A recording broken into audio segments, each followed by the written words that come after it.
तब नंदी शिव जी के पास में आकर बैठ गया। एक लोटा जल आज नंदी ने देवाधिदेव महादेव के चरणार बिंदु को समर्पित किया, भगवान शिव के चरणों को समर्पित करा। शिव जी जान गए नंदी कुछ पूछना चाहता। शिव जी ने पूछ लिया, नंदी, ए नंदी, क्या बात है? आज तू मेरे चरणों में जल चढ़ाकर बैठा है। आपको एक कथा में कहा था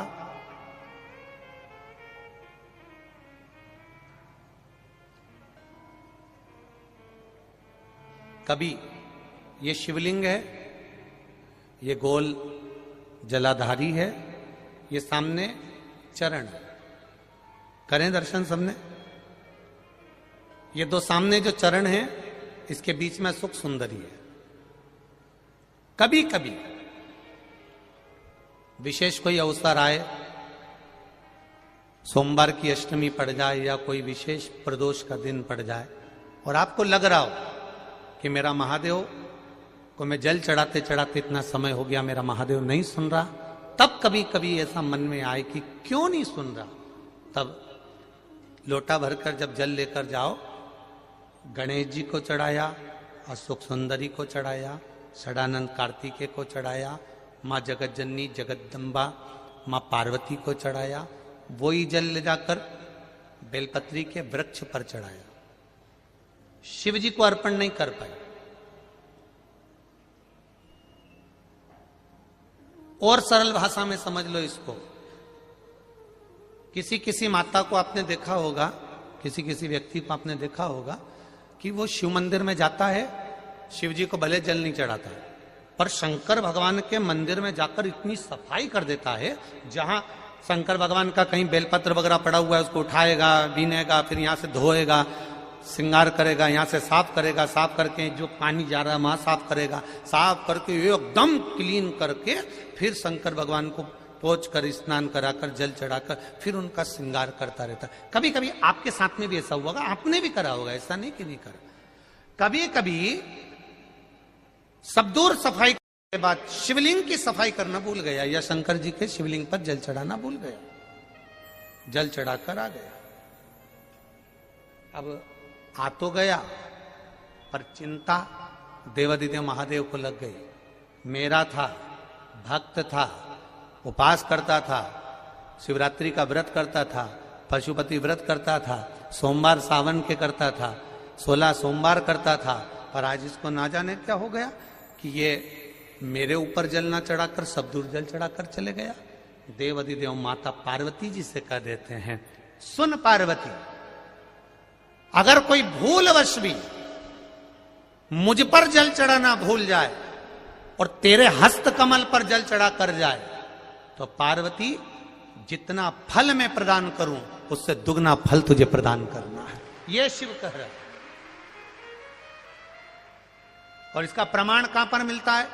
इसका प्रमाण मिलता है महाभारत में, इसका प्रमाण मिलता है श्रीमद् भागवत कथा में। भीम, दुर्योधन और जरासंध तीनों ने तप करा, तीनों बैठे हैं अलग अलग शंकर भगवान का भजन करने के लिए, और तीनों शिव जी का भजन कर रहे हैं, तीनों शंकर भगवान का गुणगान कर रहे हैं, तीनों शिव जी का तप कर रहे हैं। और तप करते करते करते करते करते करते भीम को लग गई भूख, चले गया भोजन करने। जैसे ही भोजन करने गया तो कुछ खाने का तो मिला नहीं, केले के पेड़ पे से केला लिया या छील छील के खाकर फेंक दिया, बैठ गया। इतने में देवाधिदेव महादेव प्रकट हो गए, और महादेव प्रकट होकर तुरंत मेरे शंकर भगवान ने प्रसन्न होकर प्रकट होकर दुर्योधन और जरासंध को देखा और दोनों से पूछा, तुम्हें क्या चाहिए मांगो। दुर्योधन और जरासंध ने कहा, हमको 100 हाथियों का बल दे दो। शंकर भगवान ने कहा, 100 हाथियों का बल? तथास्तु। शंकर भगवान ने तथास्तु तो कह दिया, भीम बैठकर केला खा रहे थे और जरासंध और दुर्योधन जाते जाते हंस दिए। बताओ, इस खबड्डे को देखो, हप्सी को देखो, खाने के चक्कर में इसको आशीर्वाद नहीं मिला और हमको 100 हाथियों का बल मिल गया। किसी पर मत हंसना। दुर्योधन और जरासंध भीम पर हंसे थे और दुर्योधन और जरासंध भीम पर हंस दिए। भीम का मुंह उतर गया, चेहरा उतर गया, केला छोड़ा, भीम तप करने चले गया। तप करने गया तो भीम जान गया कि मैं अब तप करूंगा तो महादेव का नहीं करूंगा, पार्वती जी का करूंगा। अभी आपको कथा में कहा था कि केवल जलाधारी भी अगर आप स्पर्श कर कर बेलपत्री आदि कादिक जो निर्माल्य पड़ा हुआ है उसको उठाकर, बहुत बड़ा दोष है एक, शायद आपने भी जिंदगी में कभी करा होगा, अब कर दिया हो, अब मत करना। कौन सा दोष? जैसे ये शिवलिंग, ये जलाधारी, ये मट्टी का दिया जलता हुआ, लोग भगवान को दिखा के, जो ये जलाधारी होती है ना, इसकी जो किनोर होती है ना, कई लोग उस दिए को इस किनोर पे रख देते हैं। कई लोग नारियल को, श्रीफल को इस हस्त कमल पे जहां शिवलिंग रखा हुआ है यहां रख देते हैं। ये दोष है, ये शिव महापुराण का दोष है। शिव पुराण कहती है अगर पशुपति व्रत कर रहे हो, आप कोई व्रत कर रहे हो, कोई कामना कर रहे हो, तुम्हारे पास में अगर श्रीफल, पशुपति व्रत करने के बाद 5वें दिन भी अगर तुम श्रीफल चढ़ा रहे हो तो वो श्रीफल ये जलाधारी पर नहीं रखना है, उस श्रीफल को भेंट के साथ में शंकर भगवान की जलाधारी शिवलिंग इसके ठीक सामने नीचे जमीन पर रखना है। उसका फल ये होता है कि तुमने जो पशुपति व्रत करा, शंकर भगवान ने उसको स्वीकार कर लिया और वर प्रदान कर दिया। पर कई लोग इसमें ऐसे बैठे होंगे जिन्होंने वो श्रीफल 11 रुपया भेंट, वो जो जलाधारी है जिस पे शिवलिंग रखा उसी पे रखा, हम तो शंकर जी को देंगे, हम तो शंकर जी।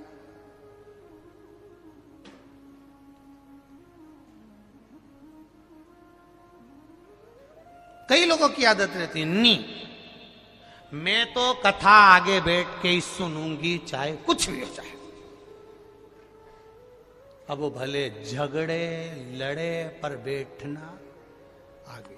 अब ईमानदारी से बताओ, कथा तो कथा है, पूरी रोड पे लोग हैं, पूरे पंडाल में, पूरे गांव में लोग हैं, ये कथा की आवाज जहां तक तुम्हारे कानों में जा रही होगी, कथा और गंगा ये दो ऐसी हैं कि मरते समय तुम गंगा के घाट नहीं जाते हो। हमारे यहां शास्त्र कहता है कि मरने वाले व्यक्ति के मुख में गंगा का जल दिया जाता है। उसी तरह महादेव की कथा तुम कहीं पर भी बैठकर श्रवण कर लो, फल उतना ही मिलेगा जितना पंडाल में बैठकर मिलेगा, उतना ही प्राप्त हो।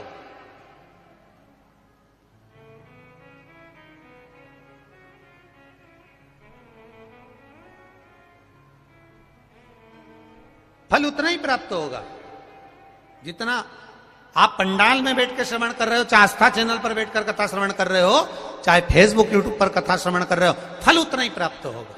बस निवेदन केवल इतना है कि 3 घंटा जब कथा को श्रवण करो तो जैसे पंडाल में बैठकर मौन रहकर, चुप रहकर, आसन लगाकर, एक जगह बैठकर आनंद के साथ, ना खाना ना पीना, बस आनंद के साथ शिव महापुराण की कथा सुनते हो, ऐसे घर पर टकटकी लगाकर आस्था चैनल के सामने भी 1 बजे से 4 बजे तक मुझे महादेव को प्राप्त करना है, बस उसकी कथा श्रवण करना है, वो दिल लगाकर।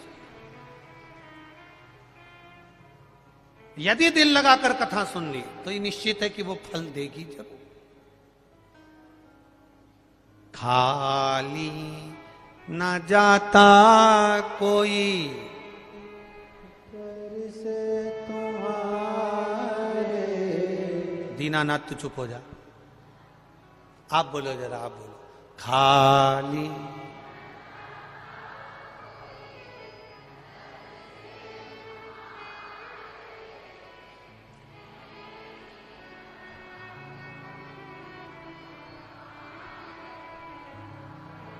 कितने जोरदार वक्ता हो गए तुम सब, एक एक लाइन याद है, फिर से बोलो। खाली दर से तुम्हारे खाली ना जाता, दर से तुम्हारे मैं भी खड़ा हूं नन्ही बाहें पसारे, अपने हृदय से लगा लो लगा लो, गिरा जा रहा हूं उठा लो उठा, प्रभु अपने दर से अब तो न टालो, गिरा जा रहा हूं उठा लो उठा लो। उससे प्रार्थना दिल की,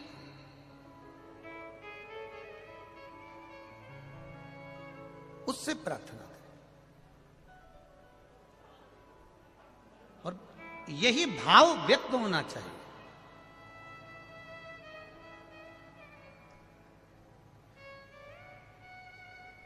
यही भाव आपके व्यक्त होना चाहिए।